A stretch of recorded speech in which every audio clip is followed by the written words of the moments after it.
Welcome to the Omnigamers Club podcast, the podcast for games on all platforms, including Magic Eye Puzzles. I am Daniel Winter.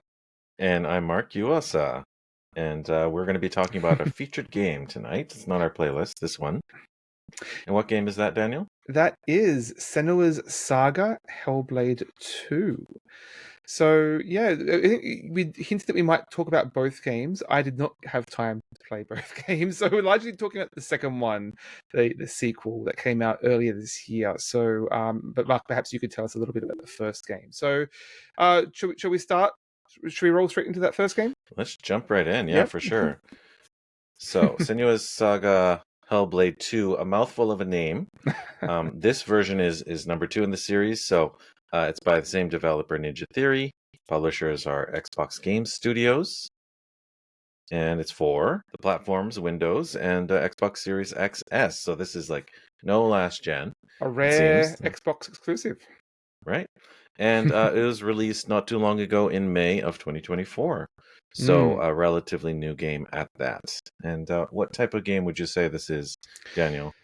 I think it self-describes itself as an action adventure game, but definitely going to fall more into walking simulator territory with some light puzzle solving along. Yeah, it's an interesting balance of those mechanisms, but I'm sure we're going to dive into it. And like you said, this is relatively new. I played it in the span of a week. I kind of played number one on and off for a little while, but more recently within the last year. And knowing this episode was coming up, I just quickly wrapped it up and then kind of rolled right into number two. So it was kind of a good, fresh experience in my mind. Yeah, so I played that first game close to when it first came out, which I think was about 2017 or thereabouts. So my memory is a little hazy on that. Perhaps you could refresh us a little bit. Yeah, for sure. So the games are quite similar in structure, and I think the spirit of it is pretty well maintained. The narrative goes to totally different places, and the actual main character goes to a totally different place, geographically speaking. So it is definitely a continuation. Both games are sort of action adventure games, like you said, with a strong puzzle element, and they're very atmospheric. And they follow our main character, Senua, who is a sort of a warrior. She's definitely a warrior, strong with a sword, and she is the daughter of the village chieftain, I suppose, of their culture. And I know that they're not Vikings per se, but they are sort of Nordic. Viking adjacent. Yeah, they're from up there in northern Europe From somewhere. the Orkney Islands specifically, I believe. There you go. So this is, of course, hundreds of years ago, so very much in the kind of medieval period, and the character, the game is sort of a little, I don't know if controversial is the word, but it goes to some interesting places that a lot of action games don't, by delving into this character's psyche. And Senua is special in the case that she has psychoses.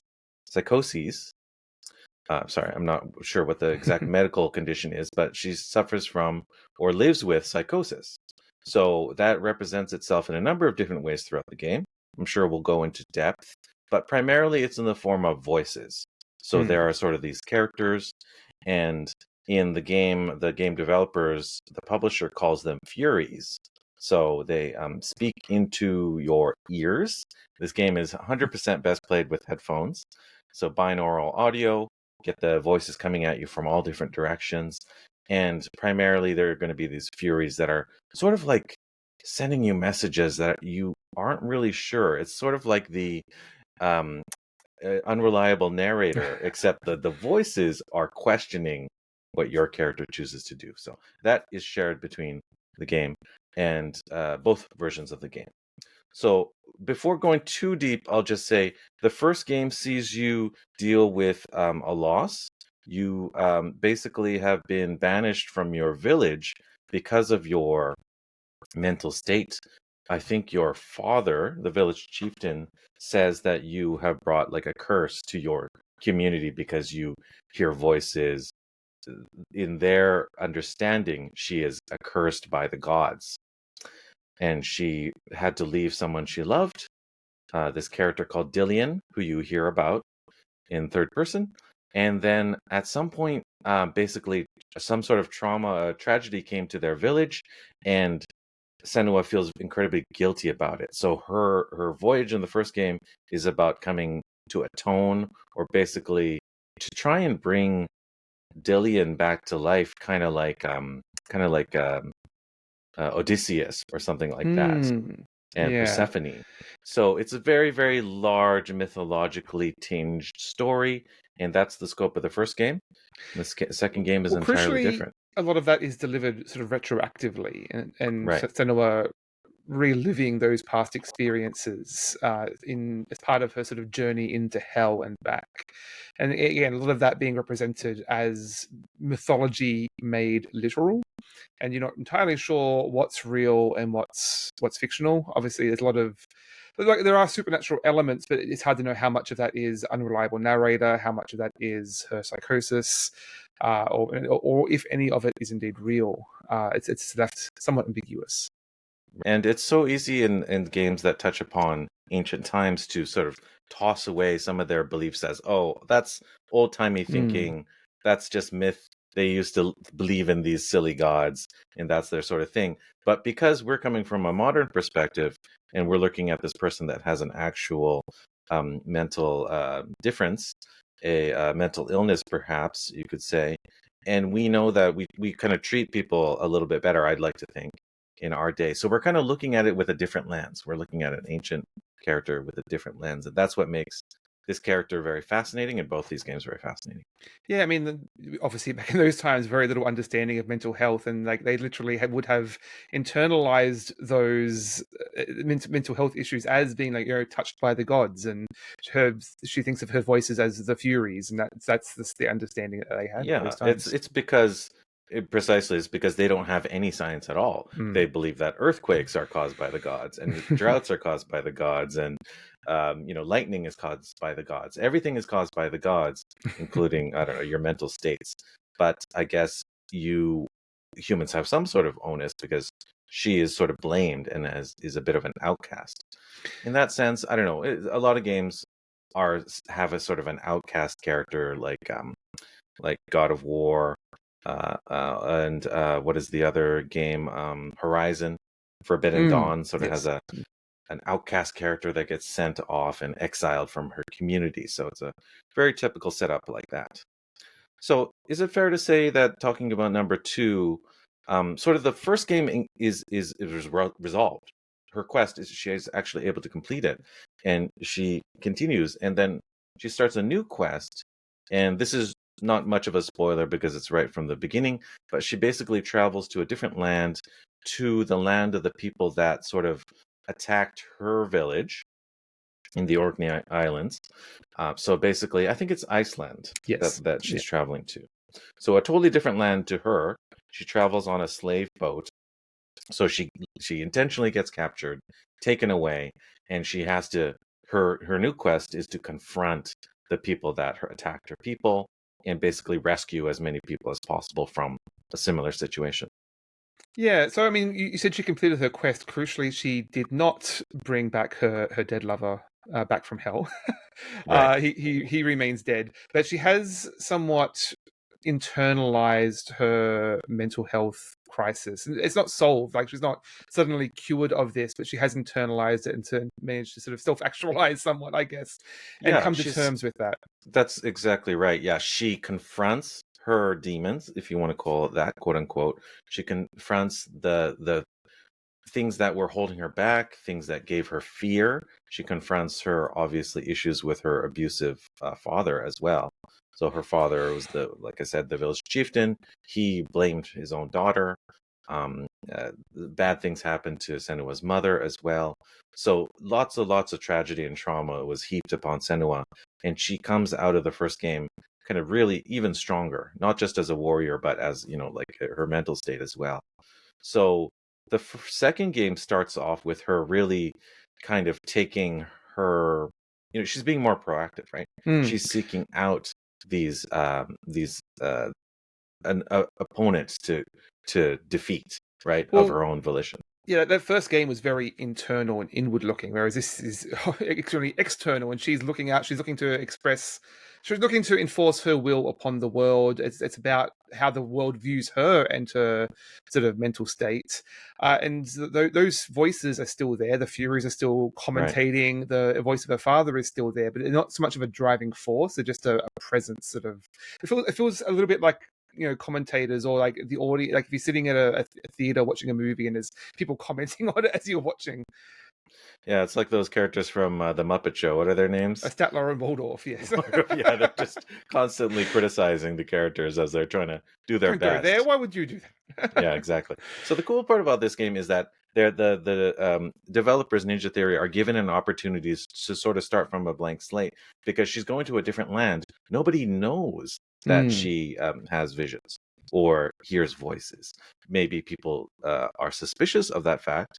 Maybe some people pick up on the fact that she's a little different, but isn't the mysterious hero always a little different? Yeah, I don't know that it ever So actually comes up, to be honest, in terms of her mental state. They refer to her as the chosen one. They know that she's special somewhat, but it's yeah. never made explicit what I think that is. I think one of the characters accuses her of being mad, or whenever I Mad say woman, these yeah. terms, I put quotes around them because I'm not Mm. saying she's mad, but the characters around her do. And another one is a sort of like I guess has a more open mind. Bit of a So seer type character. yeah, that's right. Mm. So he sees Senua's uh, differences as a blessing in a way. So he really comes to depend on Senua. And as a result, he's kind of the first character in her, maybe her life, other than her beloved Dillian, who died, who sort of thinks of her differences as a positive thing. So there's lots of opportunity for growth. And maybe that's one of the first things I'll touch upon this second game as something new. There's a lot more characters in this Yes. game. So there's a cast of supporting characters that grows over time. Starting off with one of her sort of captors is a sort of a opposing force, and she kind of strings him along for a bit, turns the tables, and captures him.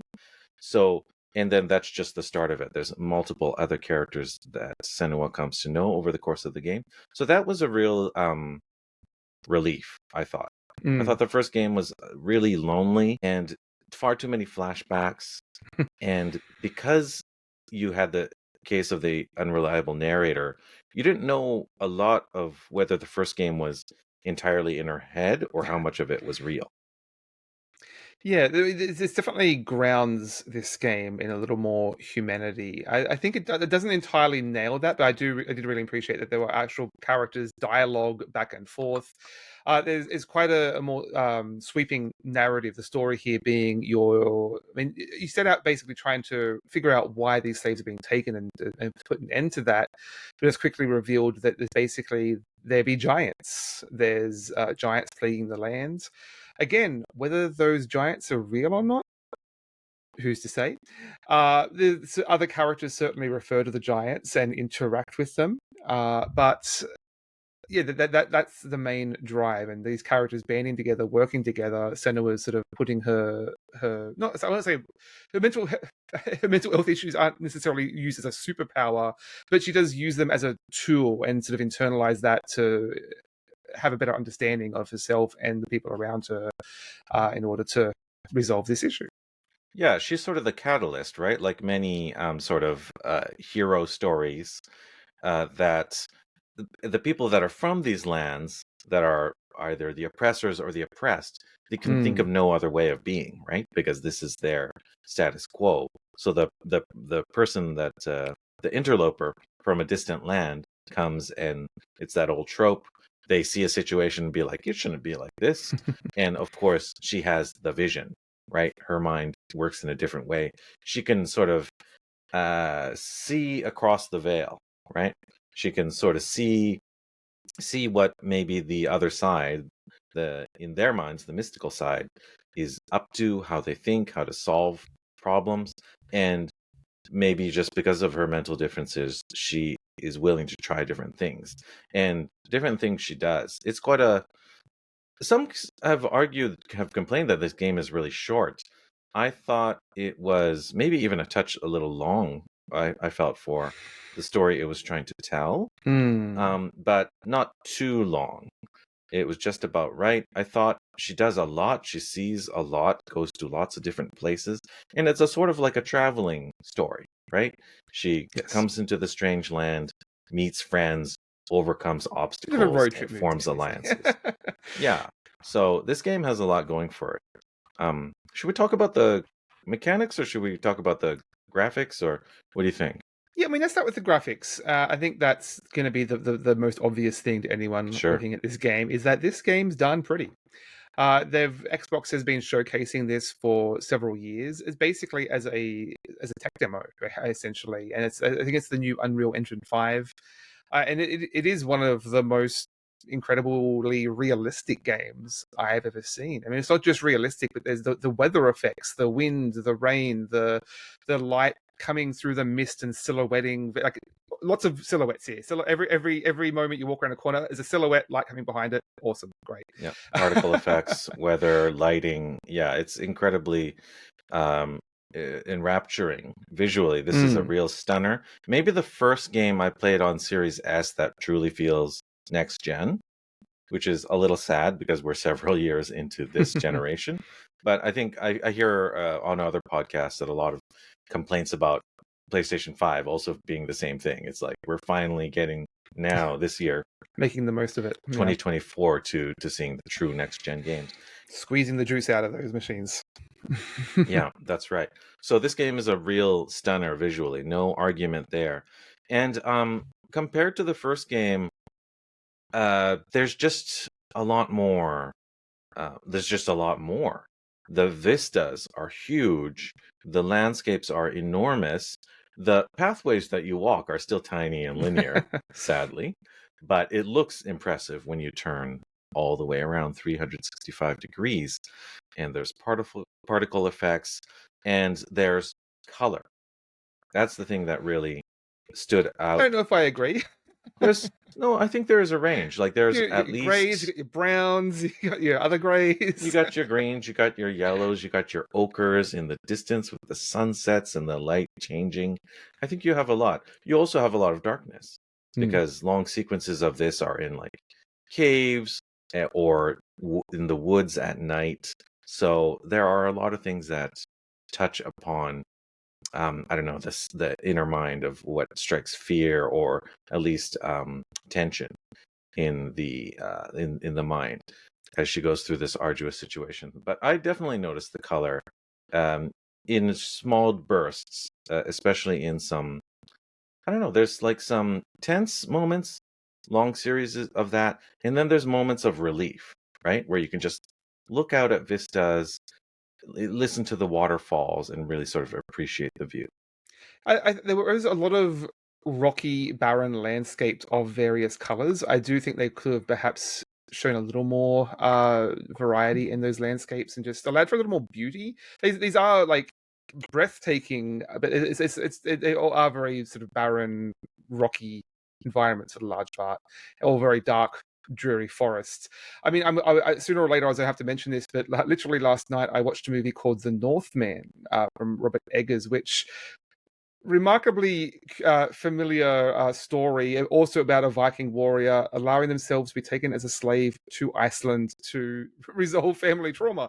But that was an incredibly lush and green movie. Like I would say, Senua is very much influenced by Robert Eggers' style in terms of its cinematography and its sort of sweeping landscapes. But it could have still like that movie showed off a much broader range of what Iceland could be. And I think I would have liked to see a little more of that, perhaps.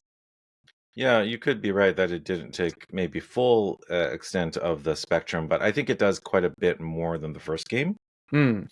I think the first game is a lot of gray and green and black sort of thing. It's very quite dreary as a slightly older game, and this expands it quite a bit with a new graphical engine. I didn't really notice or feel the graphical change immediately. Hmm. Maybe because at the beginning of the game, you're sort of stuck in this like stormy darkness. everything's really shady and Miss shadowy. Taze, yeah. Right. But after I finished the second game, and I watched this, there's this like documentary video that unlocks after you finish the Mm. game, and it was showing clips of the first game right next to it. I'm like, holy cow, that was the same. That's the previous game from the series. It does like look a world apart, even though I thought the first game was really impressive at showcasing Senua, the actress, the performers, sort of like facial features. She's like fully motion captured, and has like some very intense um, facial acting going on, essentially. For a third person game, it does come up with a lot of excuses to bring the camera around and looking directly at her, almost like as if it's like a second person perspective. I will Yeah. say though, like for all of the color and realism of this second game, I do think the first game had more creative. There's more interesting places to go, like or more Hmm. creative, like fantastical, sort of level design and like I remember like it's this huge bridge in a storm and you're going into hell and creepy cathedrals and just a lot more interesting level design rather than just I do think the second one was a little too committed to the realism and lost some of the more creative interesting elements. Yeah, you could be right. There's definitely not a lot of like impressive like structures or buildings, and maybe that has to do with the environment that they're traveling to. Just maybe there's not a lot more than like huts and things like that in this Iceland. Because I think they were even saying that this was like a colony, where they were. It was a colony of a different of their main culture, so it's like an offshoot there. So maybe it's a little bit more wilder. So there isn't a lot of structures going on there. I thought that there was impressive, sort of fantastical sections, but they were sort of Hmm. interspersed. Few and far between, I think. Yeah, and they were spaced out. Like it was very much kind of like a Disney attraction or something like that, like a Disney theme park ride where you're being transported from section to section, going along for the ride and being introduced to different terrain types and environments that you go through. For instance, you mentioned the giants. They're basically the main mythological sort of opposing force in the game. It's not the only opposing force in the game, but definitely visually distinctive. And there's I'm not going to say how many of them, but at least one or two sequences that are like intentionally fantastical.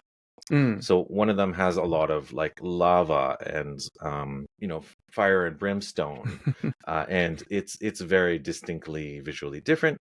And another one has a sort of like you're going in the middle of like a storm, and there's got water, typhoons and water like overflowing and smashing away the boats and bridges and structures nearby. So those are definitely visually striking, and they Yeah. stand out as set pieces. Right? Those do, yeah, they are great set pieces and climaxes both mechanically and thematically to the game. It is quite a long lead up to each of those though. Like Sure. those couple of short highlights kind of contrast with how slow and laborious some of the other game can be, and just sort of walking down a corridor essentially.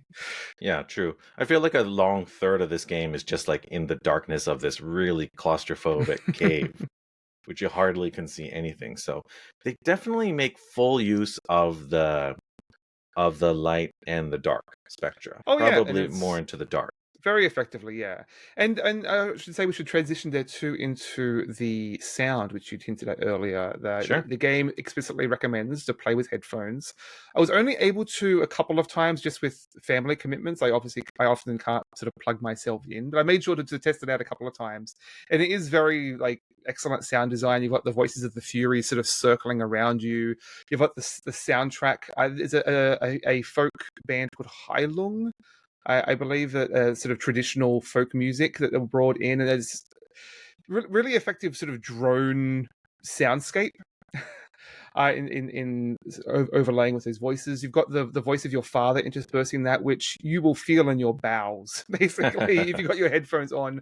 Very obviously a bit of a Ralph Ineson stand-in, I feel like. Yeah, But yeah, it's very effective. it's earth shattering. So you either have your headphones on or your subwoofer going, and it's gonna shake you literally. Yeah, I was using headphones pretty much 98% of while I was playing this game, and it was just seemed ideal. I played it maybe like one 20-minute span with the headphones off, and I was like, this isn't right. I had to put the headphones on even though no one was in the house with me at the time. And it really brings you in, and no wonder it's recommended. And I was using the official Xbox wireless headset, and it's not terribly expensive piece of kit. I think it's 100 Canadian or something that I got it at. And I'm not an audiophile per se, so I'm not terribly discerning perhaps, but I thought it was super effective. Really brought me in. Clearly, they took a lot of care in the audio engineering and design of this game. And if you watch some of those documentaries, you see that the actors are using spatial audio very clearly. So what they have is, if you can imagine a styrofoam mannequin's head, and where a headset would be, there's microphones on each ear. So the actors are literally spinning around the mannequin's head, and which of course the voices travel between the inputs, and you feel that eeriness, right? The audio transitions are adding to your sense of uncertainty, and that's heightening the tension, and it's placing you right there in Senua's shoes as a victim, or as someone who experiences and lives with these uncertain voices. So I thought it was really powerful in transporting you to that world.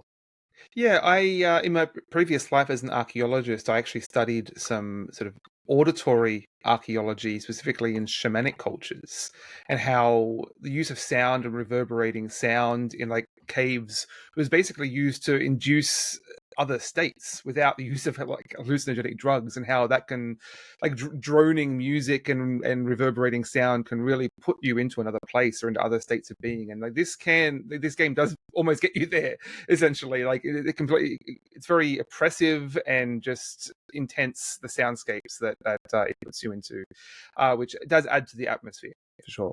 Right, and the music is lovely, as you say. The scoring is beautiful. At some of the points, I was thinking, oh, this is sort of intentionally like quote unquote ethnic sounding music. I didn't know how accurate those might have been, because I just don't know about the ethnomusicology of that part of the world. But The band yeah, Hailung does seem like they're very traditional and well researched, with a lot of throat singing. I almost thought it was the same band as was in Jedi Survivor, the Who, which is like a Mongolian folk band, also a lot of throat singing. But yeah, I do believe that's relatively authentic. yeah, Star Wars is of course famous at all of its cultural The hodgepodge over there. yeah, just borrowings of many different styles. Of course, that's fantasy, sci-fi fantasy, and this one is like, grounded, but it's Yes. still fantastical. But anyways, super impressive.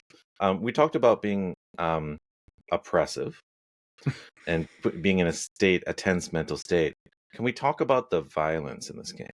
Yeah, So, yeah. well, let's just maybe preface that with the fact that this is an action game. The first game had a lot of intense action, but it was very few and far between the action sequences, and very sort of like self-contained. It's like, oh, you've done a bunch of puzzles now, here's a little action break. And this game carries on that tradition. I feel like the action breaks are pretty well timed to dramatic points. So Yeah. I feel like I have less to complain about this It's game. like punctuation. There's like Right. half a dozen big action moments that with very little violence in between. It's like a lot of walking interspersed by these extreme moments of violence and combat arenas, basically. Right. And I feel like the last game, the action sequences were sort of forced. Hmm. And this one, they feel much more balanced with the story, with where the character is at. And, she's a warrior. She's a fighter. That's at the core of Senua's character, whether she wants to be or not. She's a strong fighter. So that's a big part of her. So, of course, you can't really cut that away. And it's largely mechanically the same as the last game. I think pretty much the button maps are exactly one to one, but with some subtle tweaks. So I feel like the action sequences in the last game were intentionally long, and this one they mercifully basically let you wrap up a foe when you get that sort of like focus power. You know the one I'm Mm. talking about? You build up like an ultimate bar, basically. Yeah. Which is the So only real UI in this entire game, is that you have that little mirror that with a ring around it that right. that fills up as you basically attack it or dodge. Yeah, so it's the like you said that mirror affectation decoration is hanging dangling from her hip. You see it flashing, and then you press a certain button sequence, and then you unlock this sort of focus mode, and she becomes a berserker, and she I don't know which I prefer. In the old game, that berserker power lasted for a certain length of time, and you Mm. should basically mow down like 6 games at a time with that. In this one, you activate the berserker mode, you can pretty much rapidly defeat the opponent that you're currently fighting, but then the berserker mode stops right Mm. away And after see, the one fighter. mine was constantly getting interrupted. If I activated it at the wrong Sure, time, right before an attack, that hit me and it would break it immediately. I noticed And that too. Yeah, beyond that, like you really only have like two, but you can attack. I mean, it's light and heavy attack. There's a dodge button, and I wasn't until I finished the game I realized there was also a parry button, but it was. I Yeah, never really needed that. But the combat is very simple. You're only ever attacking one enemy at a time. They will swing at you. You dodge or parry. You swing back. And the only real question I found was ever like, are they going to attack me once or twice or 3 times before they stop and I can get a hit in? right. And I found that very sterile and predictable, to be honest. The combat is not terribly engrossing. Like this is no like Street Fighter or anything like that. Mm. It's pretty much, yeah, like you said, watch for the patterns and tap accordingly. There was a few intense boss fights, I think, in the first game, and those are the only really exciting points in the game. Pretty much everything else were just mobs that were there to be mowed down. In this game, at least they visually varied those sort of standard fighters, and there was Mm-hmm. 2 or 3 different types. Like there was one that had explosives, like this Or breathe fire-breathing fire. one, Yeah, yeah. and there was one that kind of sort of threw weapons, and then there was another one that had shields. So then they visually varied them as well, which I Mm. appreciated. And I will But say yeah, they had a very effective use of like a fog of war in the combat arena. yeah, Every arena sort of felt very oppressive, and this the graphically the way they represented it, it sort of comes in at almost side steps, like almost like a fighting game, sort of 2.5D angle, and you're sort of squaring off in this 3D space, but sort of staying oriented to each other. yeah, So whenever if you swing, you never have to really aim, right? You just hit the attack button, and it will sort of magnetically attach to the right, enemy. yeah, And visually, I found that really interesting. Also, there was like transitions. Like you'd finish off one enemy, and then this short, sort of dynamic transitional cutscene of another person like running through the battlefield, and another enemy sort of tagging in. And I found that quite dynamic and interesting. But it did get a little repetitive the way it would happen almost the same way after every single enemy.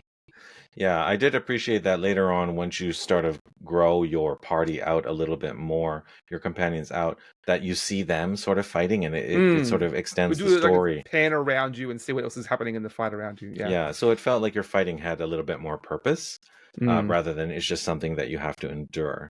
So I think it was better, but it's still not a standout. It's not enough to make this a game that I go to for the action. It felt like they felt compelled, or they felt obligated to have to put combat in this game, and it didn't really add much. Especially, like I would have rather that each of those combat moments have been here's one enemy that's difficult to fight, and it's one drawn out combat against this enemy, rather than you fight one guy, he tags him, here's another guy, he tags in, there's another guy. Like a couple of these, there was literally 10 dudes in a row, one after another, after another, after another. That's incredibly repetitive. If they'd made Yeah. each one of those just a standout moment to like highlight a particular character or style of enemy, perhaps that would have not been as repetitive. I don't know. Yeah, the fighting has never been the strongest point of Mm. these games, and I feel like it's something they had to add, maybe just for the ability to sell a game in this day and age. Maybe nowadays it's less hard to sell different games. There's like psychological horror games. Horror games are very, very popular right now, so there's no reason they couldn't sell it that way. But a very thinky, very atmospheric puzzle game, probably never going to sell to a large degree as Not much for as not for the AAA graphics it's standing out as as an Xbox AAA platform game. It needed to have a little more, and I did. This game did feel like it was pulled in a couple too many directions. Right, I agree. So they had to kind of sort of mash three different, at the very least, three different genres of gameplay together to achieve this sort of melange, and they achieve it somewhat successfully. We'll see that at the end of this episode, but it is a little bit awkward at times where the seams meet. Okay, so I brought up the topic of combat because I wanted to talk about the violence in these games. Yes, and this was something I felt strongly in the first game, and pretty much the same in the second game as well. But I feel bad when I see the main character who is, well, she is powerful. She is a fighter, but she's also, she is in difficult emotional and mental places throughout the story, and she's on her own, making her vulnerable to opposing forces. And they just basically bang Senua up so hard. It's not just fighting, it's like physically, like she'll get just falling tossed in the down, storm, yeah. rocks falling off of ledges. It just feels like torture porn. And that's not a word I'm going to say lightly, because basically I try and avoid those types of games. It's a little miserable. It makes you feel icky, and I don't love seeing it. And I don't really love seeing it whether the protagonist is a man or a woman coded character. I just don't like that sort of action, because I don't know, having my character beaten up to a bloody pulp. Especially when it doesn't entirely feel like there's a purpose to it. Right. It just Kind seems of a just putting her little through the ringer for just for Yeah. the spectacle of it. It's pretty excessive, and I don't know if it's as bad as like the famous example of the Tomb Raider reboot. Did you play that one? The Yes, one from yeah. Yeah, like that one had you basically, it zoomed in on the many torturous deaths of Lara Croft. And of course, those weren't official deaths. She dies and then it reboots or restarts from a save point. So of course you can continue, but I just felt that was especially creepy and excessive, and maybe it came from a kind of a creepy place of maybe wanting to see, I don't know, women hurt. In this game, I feel like comes from a little bit of a different place, because it's a brutal time, and she is, for all intents and purposes, the last remaining person from a village. She's out for vengeance.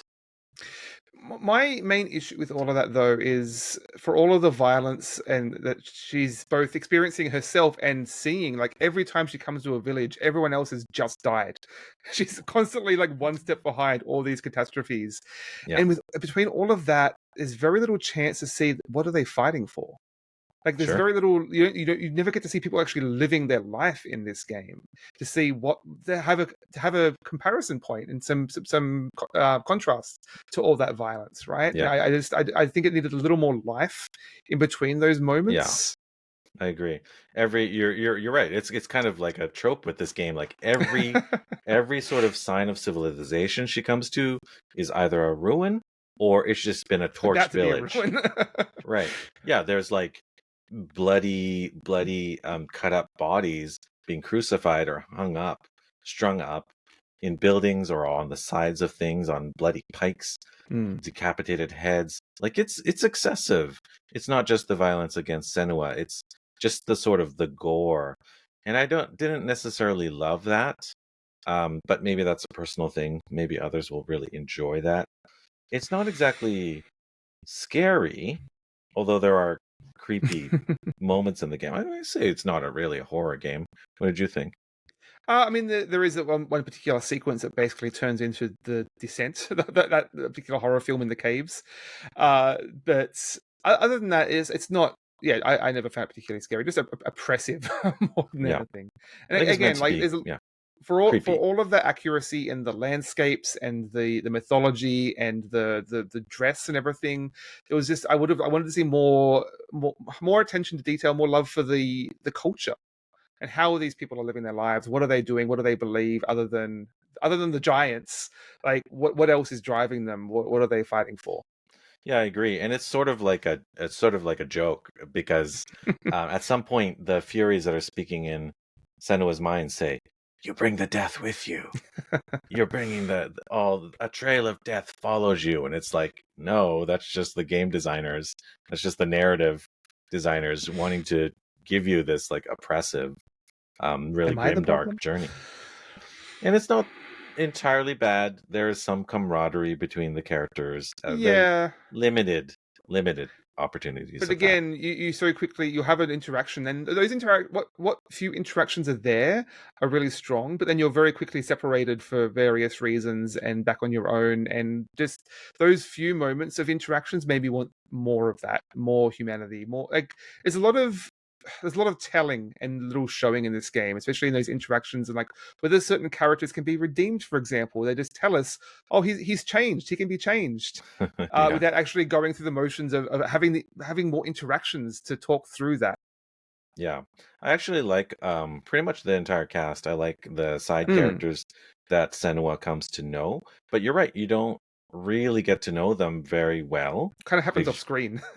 right. And there is one sequence where you sort of get to, I guess, rescue in a way, or sort of aid friends who might themselves be um, feeling the symptoms of something that Senua faces a lot. Like they go to a Mm. place where the side characters feel uncertain.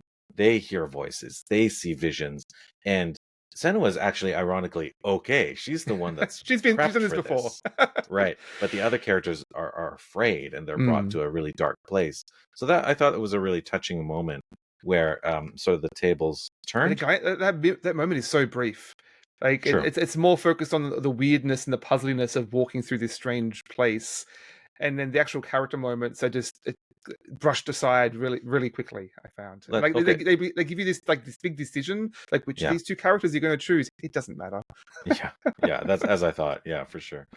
So let's touch upon the word you just said there, puzzles. So Mm, this mm. game is chock full of puzzles. You might call it a puzzle game. Um, I don't know if it's mostly puzzles. It's a lot of narrative, a bit of combat, and A a lot lot of of walking. puzzles. A metric ton of walking. Absolutely. Mm, So this game, I have a complaint to give, is that it is linear. mm. So this game is not exactly, I don't know if I would call it a walking simulator in the case that there are points where you cannot proceed. If you can't solve the puzzle, you cannot proceed. If you cannot defeat the combat, you cannot proceed. So it's not a literal case of just press forward and you'll finish the game. I feel so. In my mind, I don't know if you agree, it doesn't fit the very strict definition of a walking simulator, but it sure is close. So there are walking routes, very much like maybe I alluded to before. This is like a Disney ride. Is like you might be able to turn left or right, but they all lead back to the same place in the end. And if you didn't go right, the solution is you go left. And every puzzle has the one same solution that you have to come to. And I don't think I ever really had to think too hard to solve any of these puzzles. Yeah, so definitely the puzzles aren't particularly difficult. I don't think that in itself is a bad thing. My issue is largely that they don't mean anything. Hmm.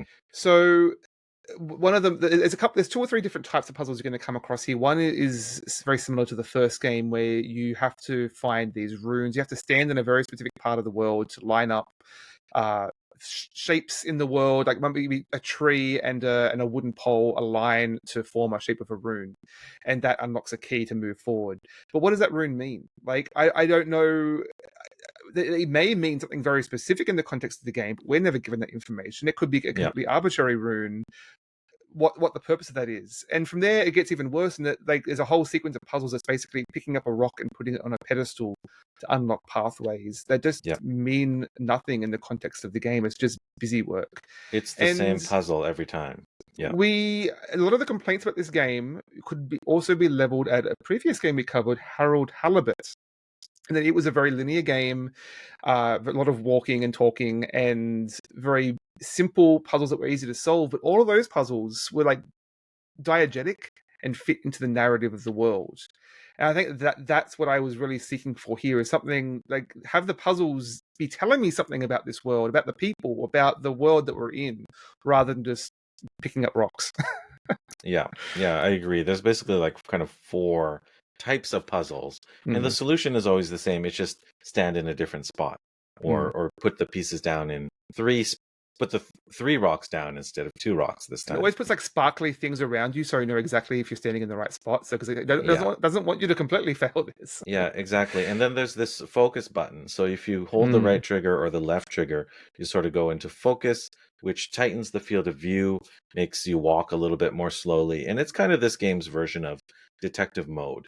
So anything that's there to sniff out, anything that's there that's the solution of something when you visually focus on it, sometimes it's used to trigger like an on-off switch for some of the environments where you can sort of switch it between two geographic states. Um, Basically, like a lot of those games that have a detective mode, it basically becomes the primary mode in which you want to view the world. So I had that focus button on 80% of interesting. while I was walking Hmm. around, which is probably not what the designers intended you to do.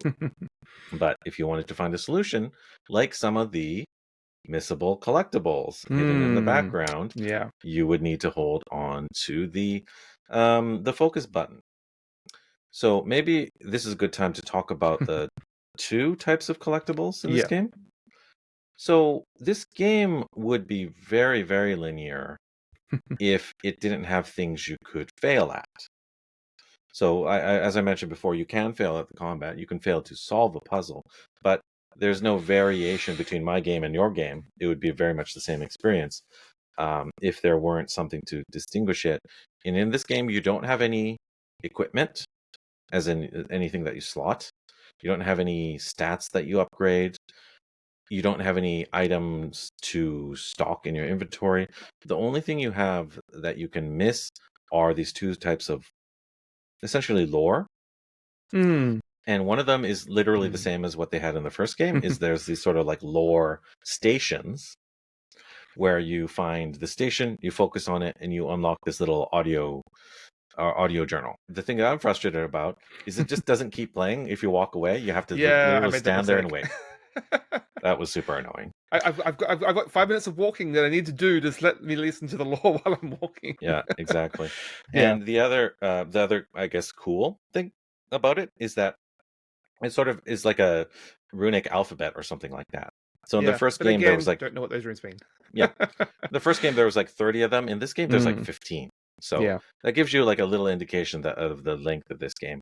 So there's like 15, but there's a different type of this of lore thing in this, that they touched upon in the last game, but it wasn't as similarly weighty as the first type of lore stations, as I called them. And these are called what are they? The gods and spirits. They're sort of like the touch of nature, the hidden faces. Yeah. So there are these hidden faces in the environment, and there's Mm, almost always on the rock. I think they are always in the rock. In yeah. fact, you mentioned craggy rock faces, desolate, stony environments. Basically, there's a bunch of rocks that look like human faces, and you have to pick them up and you have to focus on them. And if you do, you get to find a different kind of audio log that has to do with, I guess, like the nature and the spirits of that It's area. another kind of mythology. I found it a little hard to follow because, to be honest, each one of these collectibles gives you a little puzzle piece of part of a larger mythology that only really makes sense if you get all of them. So if you miss a Right, step or two, then you've just missed a crucial step part of the puzzle. And again, it only even then, the story only really ties into Senua's story if you get all of them at the very end. It's like, oh, this story is important because. So again, dragging out this one big mythological story didn't add much. I would have liked more on the culture and the humans rather than this sort of right, abstracted mythology that's only very loosely tied to Senua. right. So there's about 30 audio logs, 15 of Mm, one variety and 15 of another variety. And thankfully, it shows you which ones you've collected so far and which ones you've missed. So if hmm. you are sort of OCD, Like you me. can Yep. try and go back and complete them, or later on, thankfully, at the end of the game, after you beat the game, you can go back to the individual chapters and try and catch the It ones that does you might remember have missed. between playthroughs too. It sort of remembers which ones you found so far. Yes, so that's definitely a good thing. So I didn't love those things. I feel like I know why they're there. And I don't begrudge them from adding them, but they Padding. felt sort of empty. Yeah, padding. Yeah, Yeah, you're right. and to be honest, I didn't mind them. It's more that it just completely breaks the momentum of the game. This game does have a really strong sense of cinematic momentum and pacing when it lets you play the game. Anytime you're stopping and looking at every rock, is that a face? Is that a face? Is that a face? It just slows everything down to a crawl. 100% agree.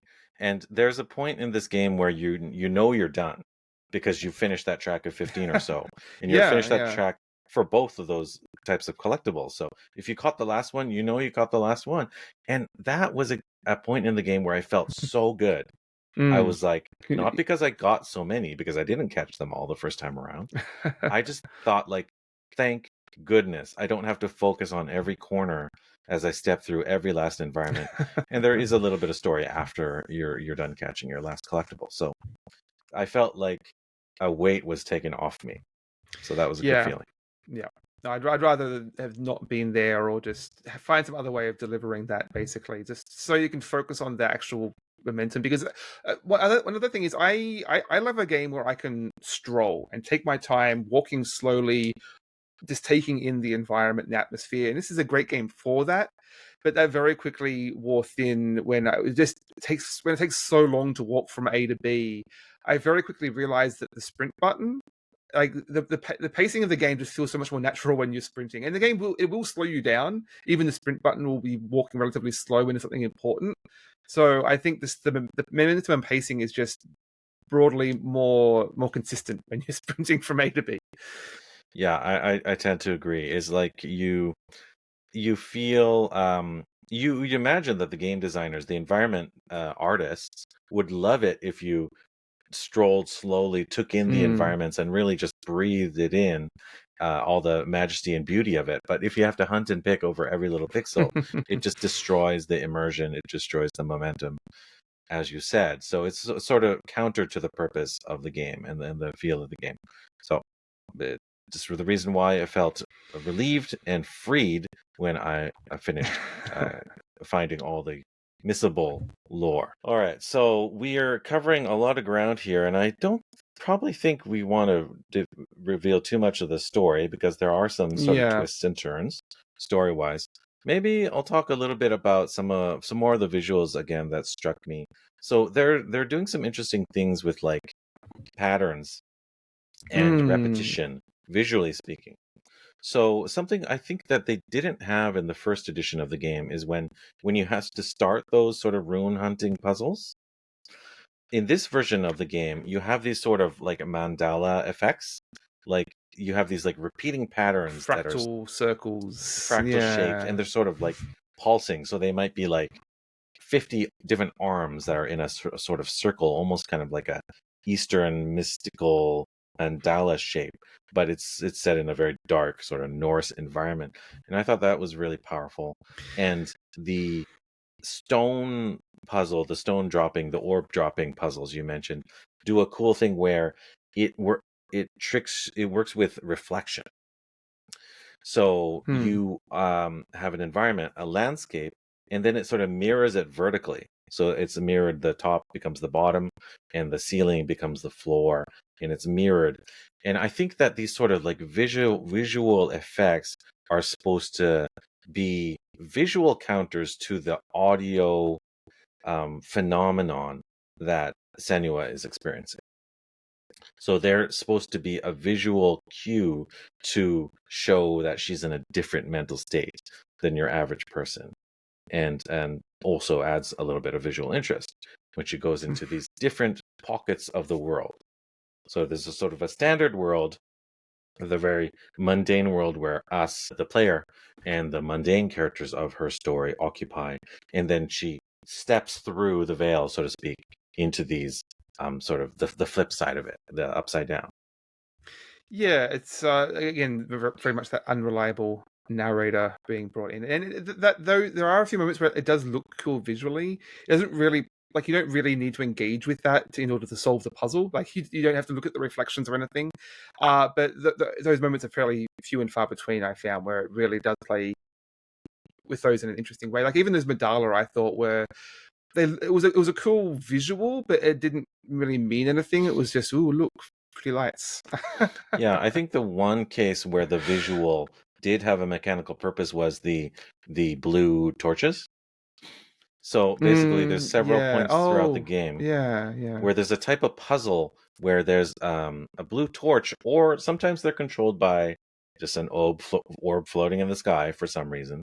That when you focus them, parts of the world become sort of mist where you can walk through, Mm. and then alternatively, parts of the mist become solid where you could walk over, for Also instance. gamified too, though, the way it was like you could see the invisible platforms that you had to fill in if you just look at Yeah, the pulsing orb. those were perhaps a little unsatisfactory in the end because they Mm. seemed so sort of like this is a literal rat puzzle. Like Yeah. I am a rat in the maze. I see what the problem is. I see where the switches are. I'm just pulling switches. There was one And of those though that was playing with, should we say, time travel or like a shadow self in some fun ways. It didn't. I don't think it quite went far enough, but it was at least was a little more visually interesting in terms of playing with some fun ideas. But yeah, most of these are just puzzles in order to move things around without. It was a lot of tone without purpose. I think so much of the realism and the combat and those puzzles just felt without any real purpose, and just that's a games need these things, right? right. Yeah, and on the flip side of that, I'd like to touch upon another thing which I thought was pretty strong or definitely noticeable was that there was a lot more of really highly directed sort of cinematic moments. Mm. They weren't necessarily cutscenes per se, but there were brief scenes, especially between some of the side characters, where the camera control was taken away from you. It became really tight, really, really kind of controlled, intentional cinematic sequences. And then there's some more like powerful, overt kind of um, almost like Avengers style action sequences near the end of the game that are a lot more, let's just say, like cinematic, because a lot of them are out of your control. Sometimes you would dip in and out of control. So, for instance, where you're running away from this beast and there's companions near you who are fighting, sometimes they would be like, "Here, have my spear," and you would take the spear for them and throw it for just like a second out of the very controlled, tight, directed sequence. And I thought those were very impressive and cool looking. But of course, is that to the credit of the game where they take the game away from you? I'm not sure. How do you feel about that? I, my big issue with it, one of my last pet peeves is that they don't really indicate when you have control or not. And there's an early moment you're crawling through a boat. You're crawling underneath a boat to get to the other side, and she's crawling forward. And you're listening to the voices yelling at her. You can't do this. Why you just lie down and die? Why you don't? There's no point in keeping going. And then, like at one point, she stops crawling forward, and the voices are just yelling at her. And I'm waiting it out, waiting for the voices to stop yelling at me. And like a whole full minute passes. They finally stop, and I realize, oh, I had to press A to push this box aside, and there was no indication that it was waiting for a prompt. Like at this point, I'm just holding left forward. Right? It needed some indication. This game is fully committed to not having any kind of graphical UI other than that mirror, strangely. But there's no tutorialization. There's no press A. There's if they could have come up with some kind of like diegetic element, like just have some little flash or in-universe gesture to indicate that it's waiting for you to do something you have control right now, that it would have kept that momentum going a little more forward. Wasn't clear when you had control or not with that cinematic eye that it had constantly. Yeah, totally agree. And the one I think maybe like touch to mitigate some of those confusing moments was sometimes the voices will actually try and give you a tip. So sometimes if you listen closely, and this I also Mm, have complaints with because quite often they'll tell you two contradictory things. yeah. So you don't know what the actual advice is.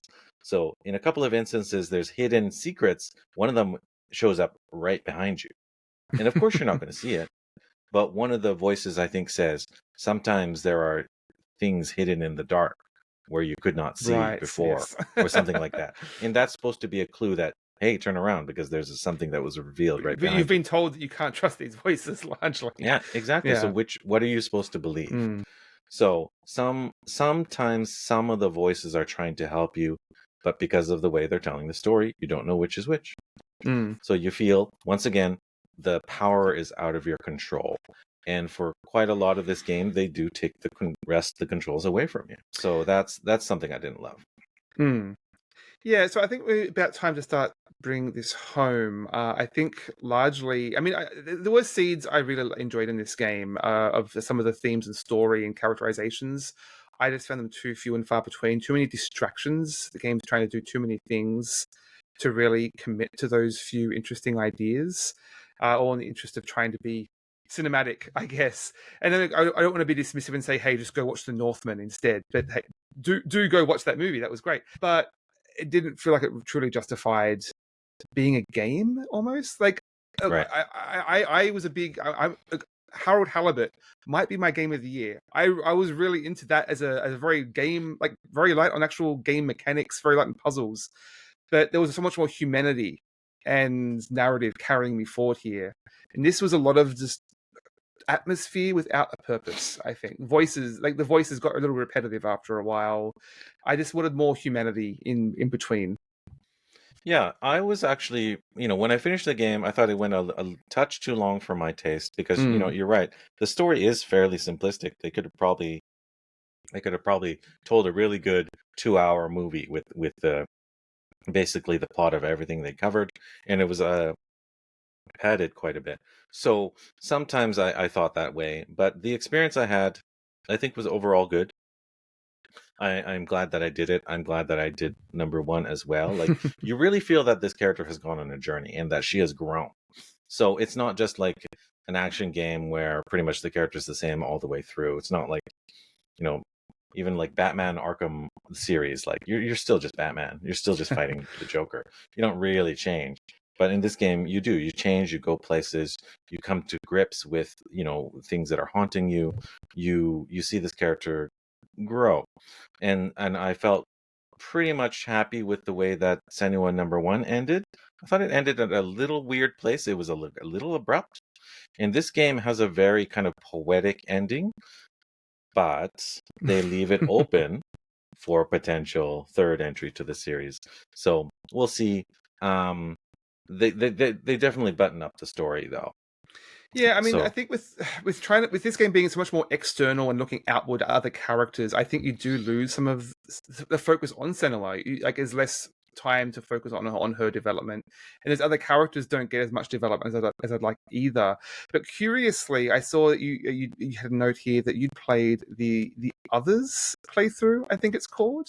Basically, when you finish the yeah. game, you unlock another version where some of Senua's narration is replaced by the other characters. Well, yeah, there's the very famous sort of narrator who is all through with you from the first game through the second game. And this is a distinct character, or distinct voice, Druth? anyways. Yeah, his name is Druth. Yeah. Yeah. So he narrates and is very distinctive. But like you said, when you beat the first game, you unlock a separate narration track. And it's not just different actors saying the same words, they're different actors, characters saying different words. Mm. They're like, this is me. I don't look so good in the end of the story, do I? So they're like saying literal things, and it makes you think differently, even though you're seeing the same visuals. And that part of it was really intriguing. It's Yeah. I might even go back and try and play a little bit further. I only played through the intro, so if you've Same. just finished the game, play through the intro again with the different voices, and it's a distinctive twist. I saw an article on Kotaku called "Playing Hellblade 2 twice is essential to unpacking its themes." And so Huh. I didn't have time, but just literally right before recording, I dove in, played the first half hour, and from second one, you're presented with narration from Thorgester, one of the companions, and it immediately adds more cultural context, adds more Yes. human motivations, and the conflicts. Like so much of that character specifically in his arc was tell with no show. But with him narrating, suddenly you have the shot, like you're seeing it's actually building that out.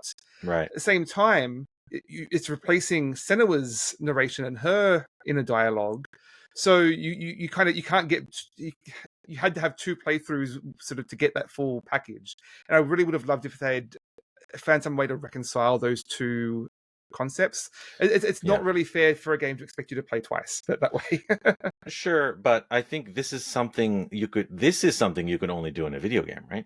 This is something I guess you could do in like a director's audio channel or something like that, but it wouldn't have the same narrative power. Like the reason why Thorgester's dialogue is so impactful is because you have been through the whole story. You know how his story ends. So when you get to see how it starts again, you're like, oh, I know this person and I know where he's coming from. It's sort of like what is that? Like Rosencrantz and Guildenstern are dead. You see the story from the other character. Or there's that Star Wars one. Rashomon, yeah. They do that with Star Wars as well, where they tell the story through the point of view of the droids. Which I'd have more patience for if it wasn't so long-winded to get there. I would have liked if they'd found a way to reconcile those different thematic elements in one playthrough. I think I'd be a little more satisfied. It's kind of the ultimate fan service, isn't it? Yeah. This is for the fans. This is for people who have been through the sort of initial experience. The closest thing it makes me feel connected to is the Nier Automata game. True. Yeah. Where that game, if you haven't played it before, basically I'll just leave it loose and say you have to play that game multiple times to truly play that game. As in the first time you play it, it's not over. But you will see credits and you will play a slightly different game and a slightly different game the fourth, the fifth time. I don't think there's enough here to justify that though. And if you don't enjoy the first playthrough enough I have to play through the whole second time to get in order to enjoy that first playthrough. I think they've failed in their mission somewhere there. I agree. I don't feel as motivated to complete the second time around. Maybe I just need to give it a break. But if I bought this retail, I would probably feel good that they did that touch, that nod to give me a little bit more value. Although I do not equate a game's length with value. No, I really don't want to have that discussion, but this was like a $50 US game, which doesn't. I would have felt bad paying that amount for this game. It's great. It's great on Game Pass though. Yeah, I don't know how I would feel because I didn't spend that money on it. But for what I played, it felt like a full experience to me. Fair enough. I enjoyed it enough. A couple of more things I'll mention. There was that documentary that unlocks after you beat the game. Go watch that if you can. It touches upon in a more depth the topic of psychosis, so that's worth watching. There's the helpline again, hellbladehelp.info. That name just kind of sounds silly, but it's there in the first game and it's there in the second game. And I was struck that a game I played recently in VR of all things on the MetaQuest 3, Asgard's Wrath 2, has a similar sort of Nordic setting, mythological themes, and sort of mind-bending visuals. And I imagine that game I just mentioned was probably inspired by Hellblade quite a bit as well. Although, Nordic themes and mind-bending visuals are there a lot. Some of the treatment of the giants felt like it touched upon was influenced by even things like Attack on Titan, dealing with the giant creatures. And like you said, there's things like Northmen, and there's Vinland Saga if you like that manga as well. So Nordic things abound. A Feast for Odin, which we played even in board game form. So plenty of games to enjoy for the fan of the Nordic themes. Absolutely. There you go. Shall we leave it there? Hey. Want to tell us what game we might be covering next time, Daniel? Yeah, we're not entirely sure what our next episode will be because it will be on the other side of PAX Unplugged that I will be attending in a week or so. So I will say that we're working towards our coverage of Scum and Villainy, the tabletop RPG. So that may be our next episode if we can get coordinated. Otherwise, it would likely be the board game Slay the Spire, which we've hinted at a little. So we've both had a chance to play that, and we'll be diving into that more, or ascending the Spire, that is. So the next episode would likely be one of those two games. So go and play both. Mark, do you want to tell us how people can join the club? Yeah, that's right. I think you usually do this part, but I'll say it. You can reach out to us at omnigamersclub@gmail.com. You can hit our website at omnigamers.club. Of course, you can follow Daniel at Board Game Feast on not on Twitter, on Blue Sky and Instagram, I think, and the same for me at OmniGamerMark. Absolutely. Yeah, we really appreciate people joining in there and sharing the podcast. Podcasts rely on word of mouth to grow, basically, is what I'm Yeah, saying. like, So, yeah. subscribe, tell a friend. Thanks for listening, everyone. And thank you, Mark. Absolutely, and yeah, enjoy PAX. I'll definitely talk to you before then. Yes, we But may I'm end up sure, doing a PAX episode. We'll see what I've got to talk about. yeah, that would be very cool. I would love to hear more about what you experienced there. But we'll see for our next episode. So until then, let's just leave this game there and say, everyone out there, have a balanced diet of gaming. We are the monsters. You bring death wherever you go. Right. Okay, until next time. Bye. Bye.